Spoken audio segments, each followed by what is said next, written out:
Bom, vamos continuar, né?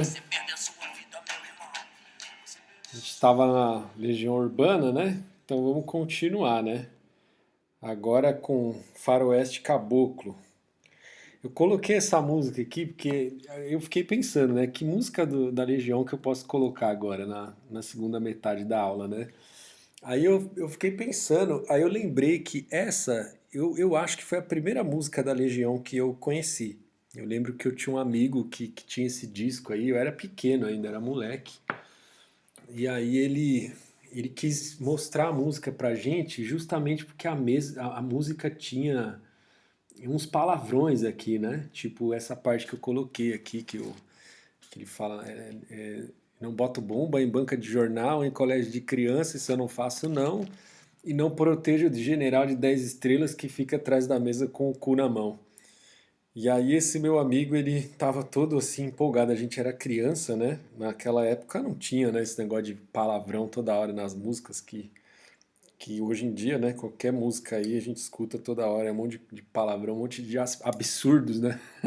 Que aqui é um palavrão, mas ainda dentro de um contexto em que, né, o palavrão ali tá muito bem colocado, né? Mas hoje em dia a gente escuta por aí umas músicas que, né, enfia uns monte de palavrão, um monte de absurdos aí, e escuta isso em todo lugar, né? Naquela época não era assim, não. Enfim, mas vamos ao que interessa aqui, né? Vamos começar falando de grafos bipartidos e ciclos ímpares, né? Aí, essa parte é bem fácil, bem rápida, depois a gente já vai para uma outra questão aqui que é um pouquinho mais complicadinha aí. Então vamos lá. O que é um grafo bipartido, né? Um grafo é bipartido se existe uma bipartição do seu conjunto de vértices. Bipartição é partir em dois, tá? Em duas partes, tá? Então a bipartição do seu conjunto de vértices está o quê? Cada aresta tem uma ponta em uma das partes da bipartição e a outra ponta na outra parte. Por exemplo, esse grafo aqui, ó. Vamos ver se ele é um grafo bipartido ou não, né? Então, por exemplo, considera essa bipartição aqui ó, do conjunto dos vértices. Uma parte são os vértices pintados de vermelho e a outra são os vértices pintados de azul. Se você olhar todas as arestas do grafo, uma ponta é vermelha, a outra ponta é azul, né? Certo? Não tem nenhuma aresta com as duas pontas vermelhas ou com as duas pontas azuis, certo? Então esse aqui é um grafo bipartido, tá bom? Então a bipartição é isso, tá? Cada vértice ele vai pertencer a uma e exatamente uma das classes da bipartição, tá? E aí quando você consegue ter uma bipartição assim em que todas as arestas elas têm as pontas de cores diferentes, então a gente fala que é um grafo bipartido, tá? Aí, geralmente, o jeito que você vai 99% das vezes que vai aparecer na tua frente um grafo bipartido, ele vai aparecer desse jeito aqui, ó, tá? Então a gente vai colocar os vértices de uma classe em cima e os vértices da outra classe embaixo, e aí você vai ver as arestas todas indo, né, de uma classe para outra. Você não vai ver a aresta aqui do azul para o azul, nem do vermelho para o vermelho, certo? Então você vai ver grafo bipartido ou assim deitado, vamos chamar, né? Ou então de pé, né? Assim, uma classe do lado direito, outra classe do lado esquerdo, tá bom? Essas são as maneiras típicas aí da gente desenhar grafo bipartido, tá bom? Agora vamos pegar vamos fazer um algoritmo que ele vai pegar um grafo e se o grafo for bipartido, ele vai pintar, ele vai conseguir pintar os vértices com cores assim, né? Duas cores, né? De forma que os vértices de uma classe, se o grafo for bipartido, tá? Ele vai conseguir encontrar essa bipartição em que toda a aresta vai ter pontas de cores diferentes, tá bom? E aí então ele vai devolver um se esse grafo for bipartido. E fazendo isso que eu falei, né? Pintando já os vértices. Agora, caso contrário, né? Se o grafo não for bipartido, aí ele vai devolver zero, tá bom? Deixa eu ver aqui o que está escrito. Se G é bipartido, a função atribui uma cor a cada vértice de G, de tal forma que toda aresta tenha pontas de cores diferentes. Eu já falei, né? As cores dos vértices, elas vão ser representadas por 0 e 1.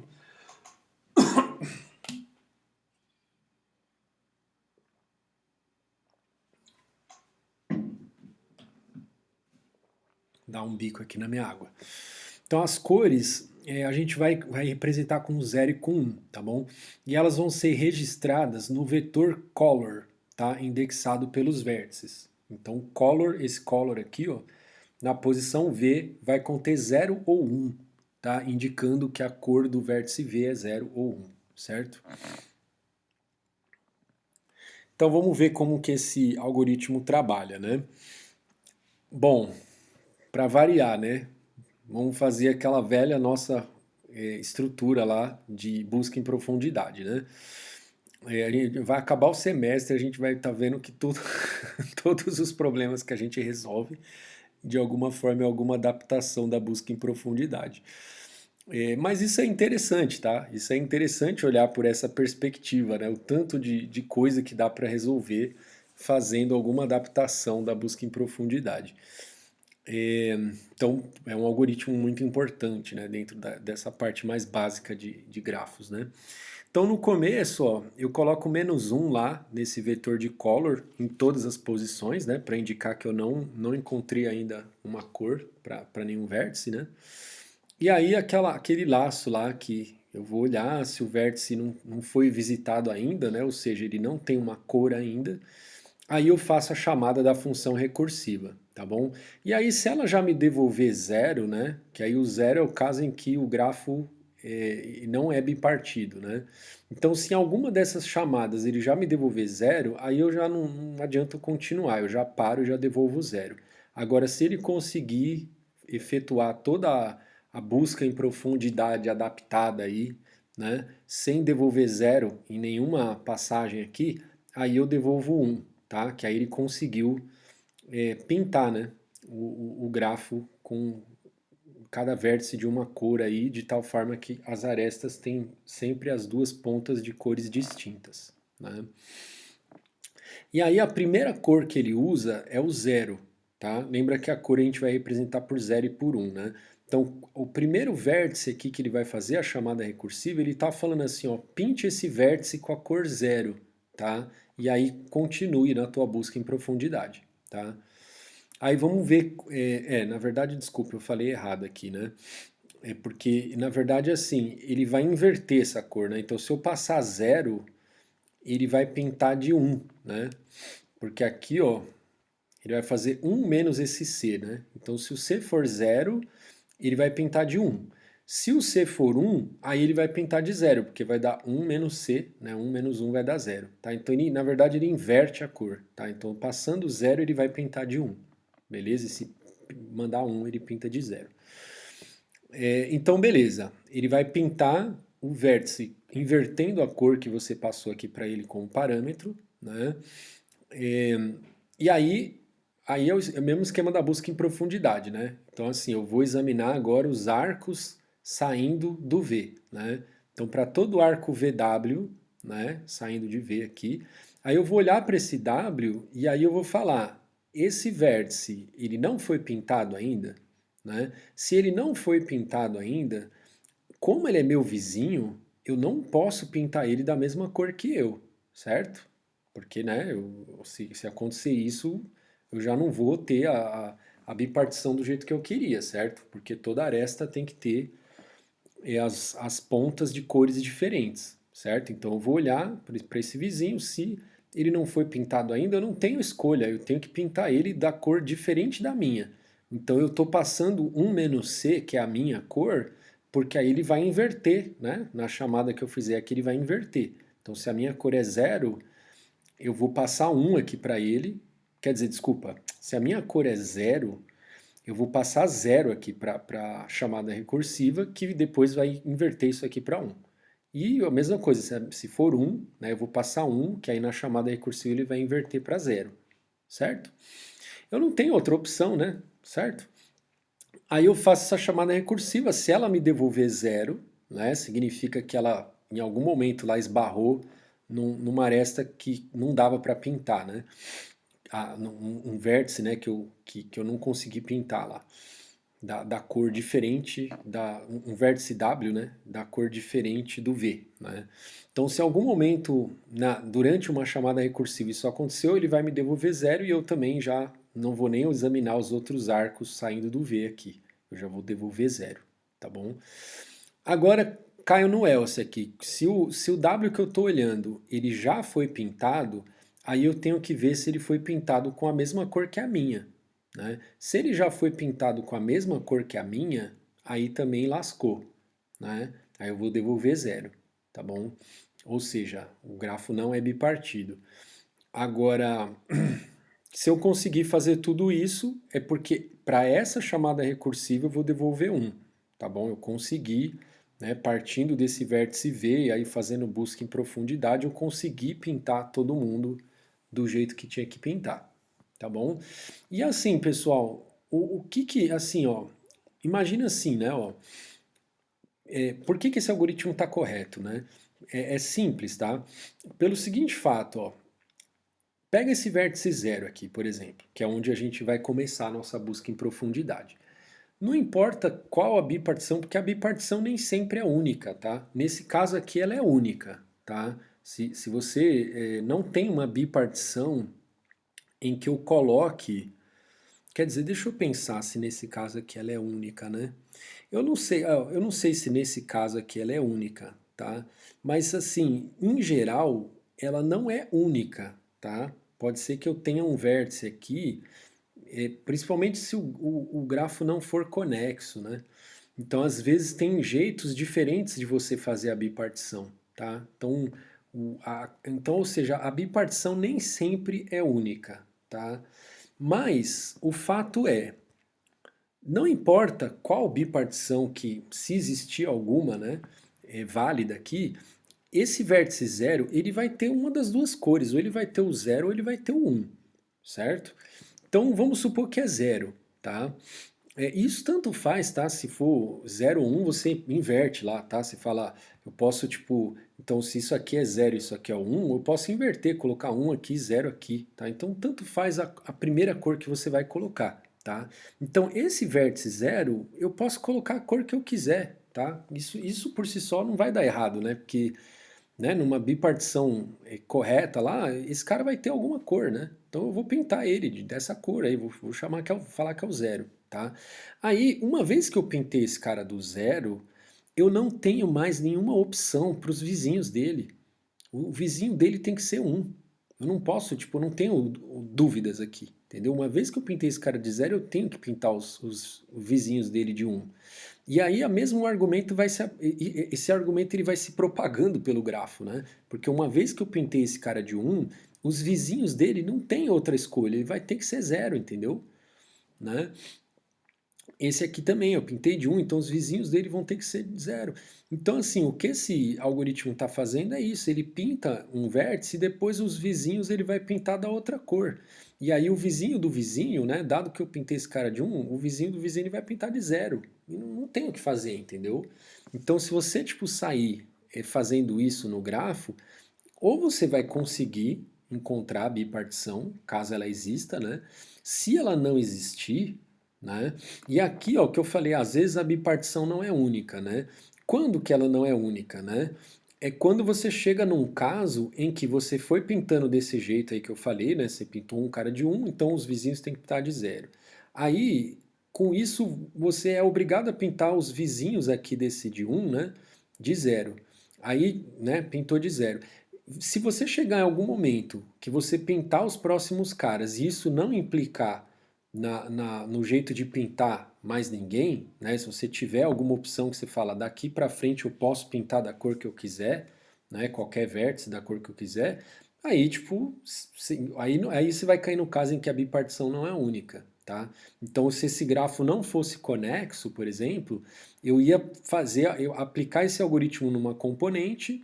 Aí depois, quando eu chegasse na outra componente, eu ia poder escolher se eu ia começar com 0 ou com 1, né? Mas uma vez que eu comecei com um, sei lá, aí o argumento iria se aplicar naquela componente, entendeu? Os vizinhos desse vértice 1 eu ia ter que pintar de zero, aí os vizinhos do vizinho ia ter que pintar de um, e assim por diante, até pintar aquela componente toda, né?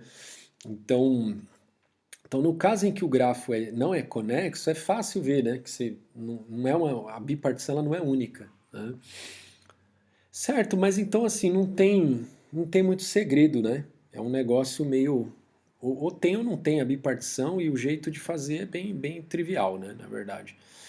E aí, quando que pode acontecer? Então, assim, vamos pensar que assim, nesse algoritmo, tá, o momento, é que assim, tá, eu acho que a gente vai chegar nisso aqui já, tá bom. Então eu já vou falar. Não é um spoiler tão grande. É assim, né? Como que aconteceria de você falar assim, eu pintei esse cara de um, aí eu tenho que pintar um vizinho, os vizinhos dele de zero, aí eu tenho que pintar o vizinho do vizinho de um, né? E tipo, isso é uma reação em cadeia, né? Agora, quando que você aconteceria de você esbarrar de novo, né? Você fala, eu acabei de pintar um cara de um, e aí eu esbarrei com um vértice que já estava pintado de um, né? Então, assim, pelo que eu fiz aqui, eu falei, eu pintei esse cara de zero, eu tenho que pintar esse cara de um, só que ele vai, aí se eu pintar ele de um, ele vai ter um vizinho que já estava pintado de um, né? Então, o que que aconteceu para que, né, ocorresse isso? É porque eu vim pintando, aí assim, né? Pensa assim, ó, zero, um, zero, um. Aí vamos pensar que tem um cara aqui no meio, tá? Um vértice imaginário aqui entre o 3 e o 4, né? Então vamos supor que eu comecei aqui do zero, tá? Do vértice zero e eu pintei de zero. Então 0, 1, 0, 1 nesse imaginário aqui, 0. E aí ficou vizinho do zero, tá? Então, para ele ficar vizinho do zero, é porque isso foi um circuito ímpar, tá? É um ciclo ímpar, né? Então, assim, se você, tipo, tá olhando para um vértice, acabou de pintar um vértice, que ele tem um vizinho que já tinha sido pintado antes, mas não esse vizinho, tipo assim, ó, eu acabei de pintar esse cara de um, aí eu vou pintar esse de zero, né? Se eu não considerando esse vizinho, tá? Considerando outro vizinho que tipo vai ter a cor que eu acabei de pintar aqui, porque esse cara vai ter a cor diferente, né? Se eu pintei de um, eu vou pintar esse cara de zero, certo? Então ele não vai dar conflito com esse vértice. Então ele vai dar, se ele der conflito, ele vai dar conflito com outro vértice, né? E que não vai estar pintado de um, né? Vai estar pintado de zero, que é a cor que eu coloquei nesse cara. Então esse cara aqui, se ele já tinha sido pintado antes, ele já tinha sido descoberto, né, na minha busca aqui, né? Então eu estou voltando para ele, tá? Então eu estou fechando o ciclo, tá?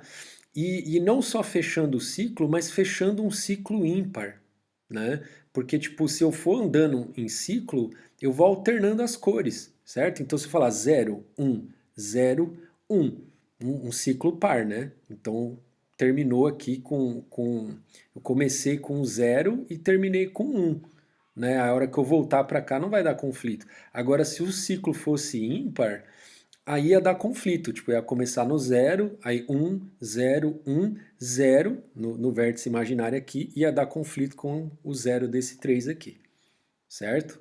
Então, ou seja, quando que acontece aqui de dar o problema aqui de eu não conseguir pintar? É quando o G possui um ciclo ímpar, tá bom? Então, ó, só voltando aqui no slide que eu pulei, né? Aqui eu estou falando do consumo de tempo, né? Do algoritmo, que é a busca em profundidade adaptada, que a gente já está careca de saber que é O de V mais A quando feita com lista de adjacência, certo? Mas aqui, então, o que é importante a gente observar aqui, ó, é essa propriedade aqui, ó. Para todo grafo G, vale uma e apenas uma das seguintes afirmações. G possui um ciclo ímpar ou G é bipartido, tá? Então, esse algoritmo só falha quando o G tem um ciclo ímpar, tá? E disso a gente conclui que todo grafo ou ele é bipartido ou ele tem um ciclo ímpar, tá bom? Isso é um negócio interessante de olhar, né? Então, muitas vezes, até em maratona de programação, os caras às vezes eles não te dão de lambuja assim que o grafo é bipartido. Eles te falam alguma coisa, né, te contam uma história lá, né, toda, e aí no meio da história ele fala que o grafo não tem ciclo ímpar, né? Aí, tipo, para quem conhece isso já sabe que se o grafo não tem ciclo ímpar, então ele é bipartido, né? Certo? É isso. E aí tem alguns problemas de grafos, né, que eles são mais fáceis de resolver quando é grafo bipartido, tá bom? Então é importante a gente conhecer as estruturas dos grafos, porque às vezes você fala assim, ah, um problema X lá, fala o problema do caminho não sei das quantas, né? Às vezes é um problema fácil de resolver para qualquer grafo. Às vezes não. Tem problema que às vezes é difícil de resolver. E difícil que eu falo aqui é no sentido de teoria da computação, lá, de complexidade computacional, né? Que é assim, não se conhece algoritmo que execute em tempo polinomial, né? Aí, às vezes, isso é verdade se você considerar para grafos arbitrários, né? Tipo, qualquer grafo. Mas se você falar de casos específicos, vai falar assim, ah, eu vou rodar, eu quero resolver esse problema num DAG, né? Aí o problema às vezes é fácil, entendeu? Eu quero resolver esse problema num grafo bipartido, né?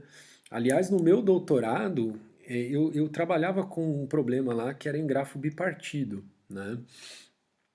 E é isso. Então tem, mas no meu caso o problema era difícil mesmo assim. Aí às vezes também tem problema que é fácil, e aí, sei lá, você tem um algoritmo que é n ao cubo, vai, vamos chutar, n ao cubo para o caso geral, do grafos arbitrários, né?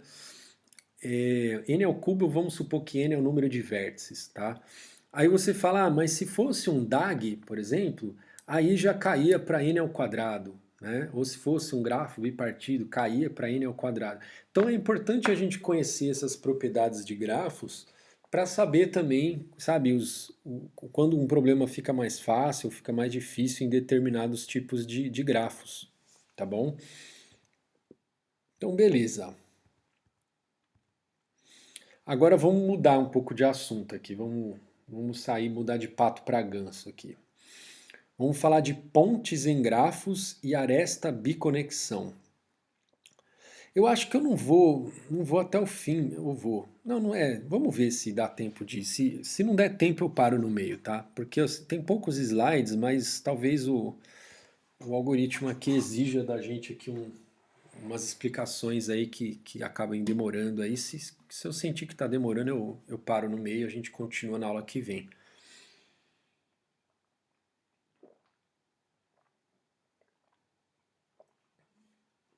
Então vamos lá, pontes em grafos.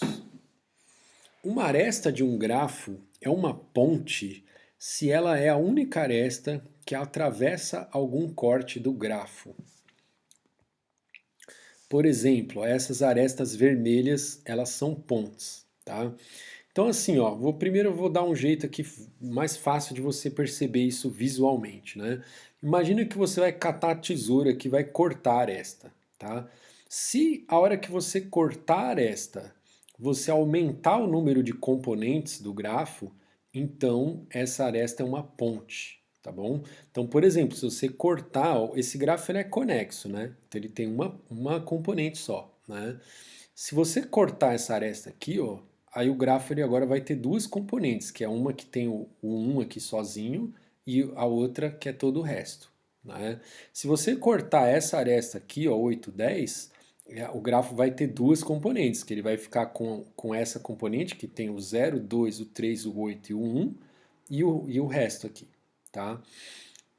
Essa aresta aqui, ó, 4, 9, se você cortar, o grafo vai ficar com duas componentes, vai ficar com 5, 6 e 9. Uma componente e a outra componente todo o resto, tá bom? Agora, todas as outras arestas, aí você vê que se você cortar, ela não desconecta o grafo, né? Se você cortar só o 0, 2, ela não desconecta, só o 2, 3, ela não desconecta. Então, qualquer uma dessas verdinhas aqui, se você arrancar uma delas só, não desconecta o grafo, né? Então, ela não é ponte, tá bom? Aí, quando ele fala se ela é a única aresta que atravessa algum corte, né? Vocês lembram o que é um corte, né? O corte é assim, é, imagina uma bipartição do conjunto de vértices, mas não essa bipartição lá do grafo bipartido, tá? É uma bipartição assim, você vai colocar os vértices, vai dividir aí para uma parte e para outra, né? E aí, as arestas que tem uma ponta de um lado e a ponta do outro são as arestas do corte, tá? Então, por exemplo, se eu pegar tipo uma partição em que numa parte tem um 1, na outra parte tem todos os outros vértices, aí quais são as arestas que atravessam esse corte? Só a aresta do 1 para o 8. Então ela é a única aresta que atravessa esse corte, tá? E aí quando eu corto ela, eu vou ter um corte vazio, né? Né? Não vai sobrar mais nada e portanto não vai ter caminho dos vértices que estão numa parte para outra, né? Então você vai aumentar o número de componentes do grafo. Tá? Então a mesma coisa aqui, ó, se eu considerar esse corte aqui, ó, olhar para esses vértices todos aqui, ó, do 1, 2, 0, 3 e 8, isso numa parte, os outros vértices aqui na outra parte. Aí quais são as arestas que atravessam esse corte? Só 8, 10. Então se ela é a única aresta que atravessa algum corte, ela é uma ponte, tá bom? Agora, se você pegar, por exemplo, esse corte aqui, ó, vamos pegar o 4, o 7, o 9, o 5 e o 6 numa parte, os outros vértices na outra. Aí, quais vão ser as arestas que atravessam esse corte? Vão ser a aresta 4, 10 e a aresta 7, 10, certo? O corte seria aqui, mais ou menos, né? Ó, passar um risco aqui, ó, né? Então, eu tenho duas arestas atravessando esse corte. Ah, então nenhuma delas é ponte, certo? Então é bem intuitiva essa definição aí, certo? Do que é uma ponte, né? Problema: encontrar todas as pontes de um dado grafo aí, tá bom? Então a gente queria listar aqui essas três arestas aqui, tá bom? A gente quer que o algoritmo diga para a gente, né, quantas tem, né? Então o algoritmo vai falar, tem três pontes, e ao mesmo tempo ele vai imprimindo para a gente na tela lá todas as pontes, tá bom? Bom, primeiro assim, vamos para aquele algoritmo, o algoritmo ruim lá, né? Então, vamos ver como é que funciona o algoritmo ruim, né? Ah, eu vou olhar todas as arestas do grafo, né? Aí eu removo a aresta, né? Então, para toda aresta é VW, né? Aí eu removo a aresta VW e aí eu vejo se tem caminho de W para V, né? Aqui, assim, aquela coisa, né? Como é o grafo, ele na verdade é um digrafo simétrico, né? Então aí a gente vai só considerar quando V é menor do que o W, né? Então tem os dois arcos lá antiparalelos, a gente vai fazer isso só para um dos dois, tá? Então a gente arranca o arco aqui do V para W, né? Quando o V é menor que W, né? Então a gente arranca, na verdade a gente está arrancando o arco WV, né? Então a gente está olhando para uma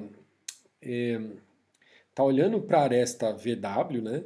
Aí a gente está arrancando o arco WV, né? Então não tem mais caminho se tiver, né, algum caminho do W para o V, ele não vai usar esse arco que ia direto do W para o V, certo? Vai ter que ter algum outro caminho, né?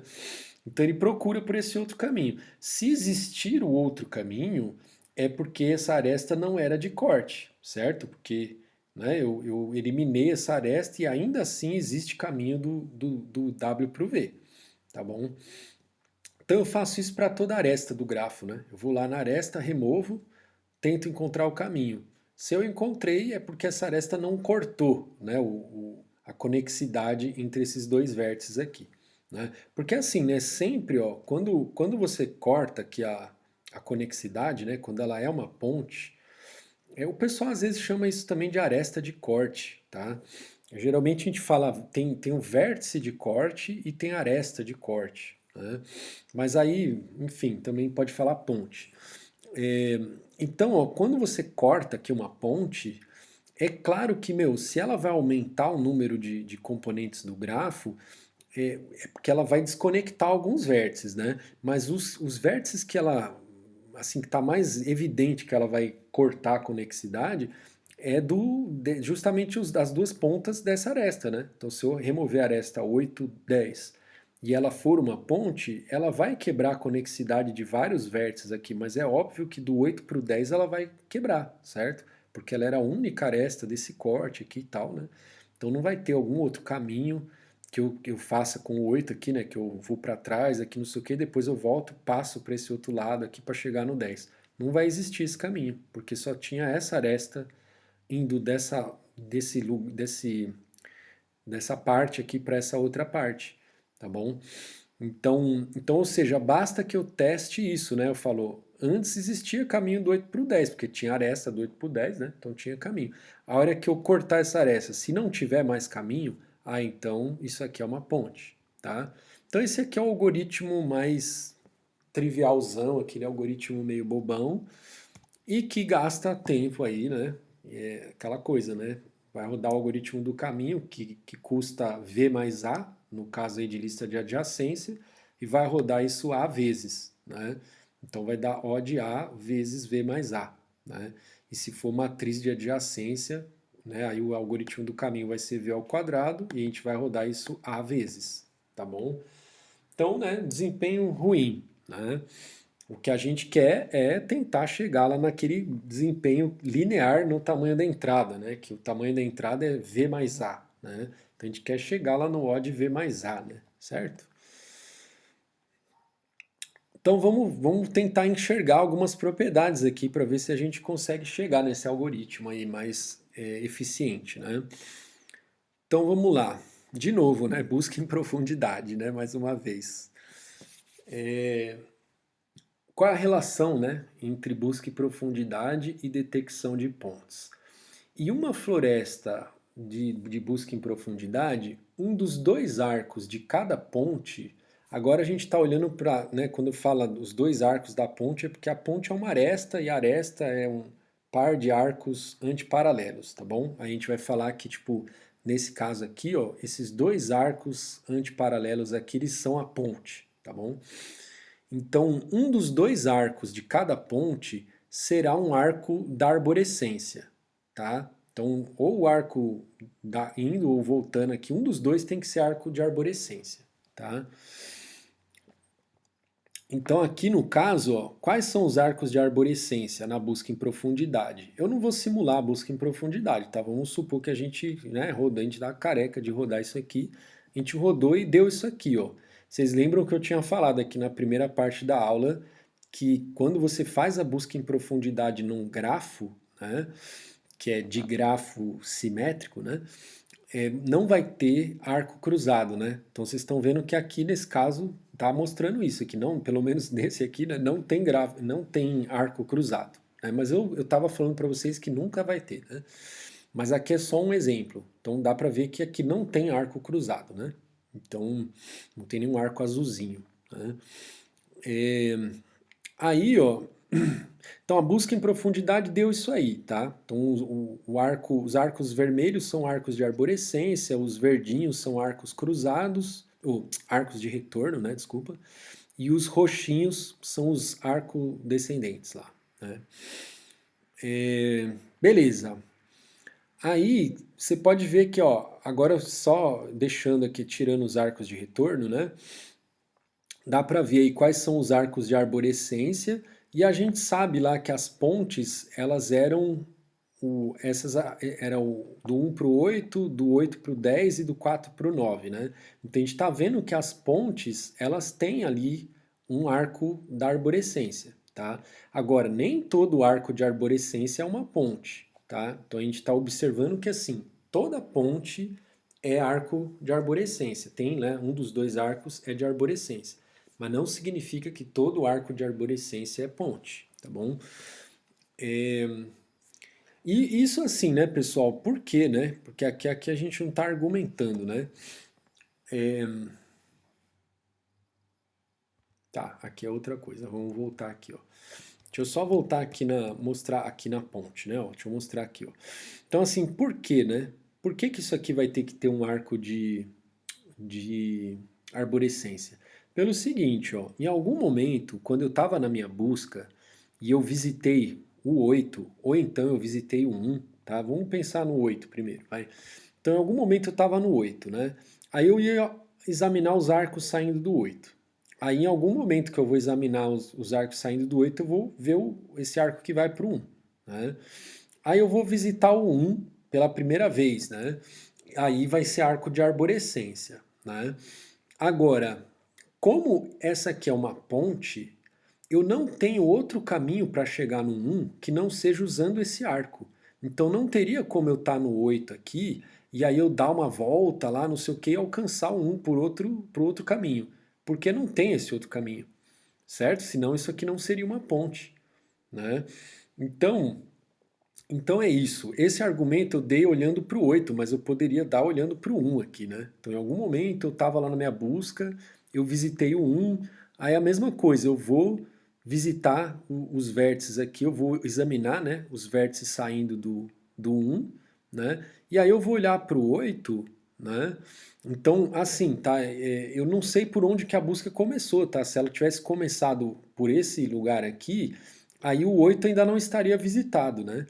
Então, eu ia, tipo, visitar o 8. Só que eu não teria como visitar o 8 dando alguma volta por outro lugar e chegando no 8 por outro caminho.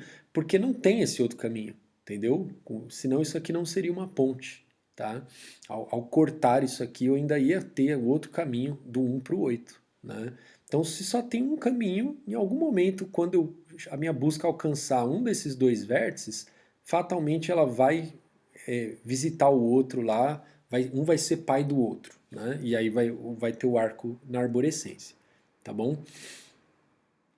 Então isso é uma primeira observação, tá?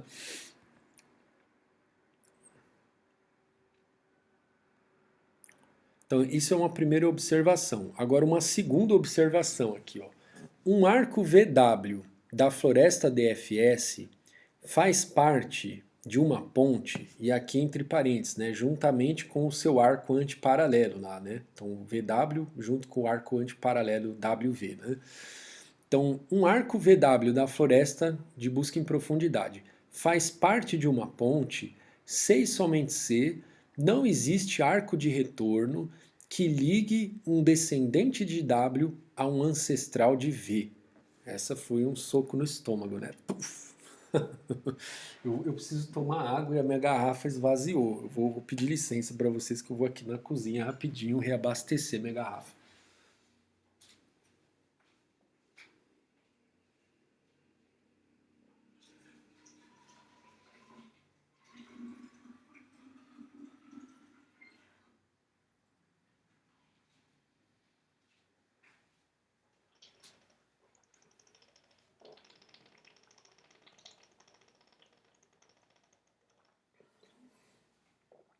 Acho que eu não tomei muita água aqui durante o dia, porque eu não tô só molhando a garganta, não. Eu tô com sede mesmo. Hoje eu corri um pouco de tarde, fazia tempo que eu não corria. Agora eu tô com uma sede. Mas vamos lá. Então vamos ver se a gente entende isso aqui, né? Essa coisa do arco de retorno que ligue um descendente de W a um ancestral de V, né? Então vamos ver aqui, ó, por exemplo, ó, e aqui, ó, esse ancestral do V, ele vai incluir o próprio V, tá? Então o V aqui pra gente é como se o V fosse ancestral dele mesmo, tá? Então vamos ver aqui, ó. Então um arco VW, e isso a gente está falando de arcos da floresta de busca em profundidade, né? É um arco que está em alguma arborescência, porque a gente já viu que toda ponte vai ter lá um arco de arborescência. Então a gente só quer ver assim, quais desses arcos da arborescência que vão fazer parte da ponte. Então vamos ver, por exemplo, ó, esse arco aqui, ó, que é um arco de arborescência e que a gente sabe que é ponte, né? Então vamos ver essa propriedade que ele está falando. Ó. O arco VW, então o V é o 8 e o W é o 10, certo? Aí ele vai falar assim, ó, se e somente se não existe um arco de retorno que ligue um descendente de W. Então quem é descendente do 10, né? O W aqui é o 10. Quem são os descendentes do 10? É todo mundo que está para baixo do 10 na arborescência. Então o 4, o 7, o 9, o 5 e o 6. Todo mundo aqui é descendente do 10, tá bom? Então ele está falando que não pode ter um arco de retorno que ligue um desses descendentes a um ancestral do V. Então o V é o 8. Então o ancestral pode ser o próprio 8, tá bom? Então ancestral do 8, quem é ancestral do 8? É o próprio 8, tá? O 3, o 2 e o 0, tá bom? Aí, então assim, ó, se eu tivesse um arco de retorno, pegando um descendente, agora, assim, ó, isso aqui é meio, essa definição ela não ficou muito bem precisa, ou eu que não me lembro direito, tá? Mas aqui, ó, pra mim, pelo menos, parece que faz sentido da forma como eu vou falar aqui, ó. Quando a gente fala descendente, a gente não inclui o próprio vértice. Então, quando a gente está falando descendente do W, o W não é descendente dele mesmo, tá? Agora, quando a gente fala de ancestral, tá? Aí, no caso do V aqui, a gente quer considerar o V como sendo ancestral dele, tá bom? Eu acho que é assim que a definição faz mais sentido, tá? Por quê, ó? Vamos olhar aqui, ó, então. Quem seriam os descendentes do 10, então, né? Qualquer um desses vértices aqui, ó, 4, 7, 9, 5 e 6. Se tivesse um arco de retorno, por exemplo, do 4, que é descendente do 10, para o 8, né, que o 8 é o V aqui no caso, né? Se tivesse esse arco aqui de retorno, aí, aí seria, o 8, 10 não seria a ponte, certo? Porque isso aqui fecharia um ciclo envolvendo esse arco aqui, tá? Então a gente até, assim, tô dando um spoiler, tá? Mas é esse spoiler para facilitar a nossa vida aqui. Quando a ponte, ela nunca está num ciclo, tá? Porque, tipo, no ciclo é fácil ver que se você remove uma aresta do ciclo, você não desconecta o grafo, né? Porque você fala, ó, tem um ciclo aqui, se eu remover aqui, isso não vai desconectar o grafo, né? Então, se tivesse esse arco de retorno aqui, indo, por exemplo, do 4 para o 8, ou do 9 para o 8, ou do 6 para o 8, ou do 5 para o 8, né? Isso faria com que existisse um ciclo envolvendo a aresta 8 e 10. Portanto, ela não seria uma ponte, né? Então, por isso que quando eu falo que a ancestral do V inclui o próprio V, tá? Agora, e também, tipo, é a mesma coisa, se eu tivesse um arco de retorno do 4 para o 2, né, isso teria um ciclo aqui, né, envolvendo a aresta 8, 10, né, e aí, tipo, essa aresta, ela seria, ela estaria num ciclo, então ela não seria uma ponte, certo? Só que se bem que agora eu estou pensando aqui que se tivesse um arco de retorno do 10 para o 2, né, isso também seria o ciclo envolvendo a aresta 8, 10, né? Então, então essa definição ela tá um pouco estranha, né? Eu acho que tipo assim, eu posso, eu acho que então eu posso considerar o próprio descendente do. Eu posso considerar o W aqui nos descendentes do W, eu posso considerar o V nos ancestrais do V. A única coisa que eu não posso considerar é esse arco de retorno aqui voltando do 10 para o 8.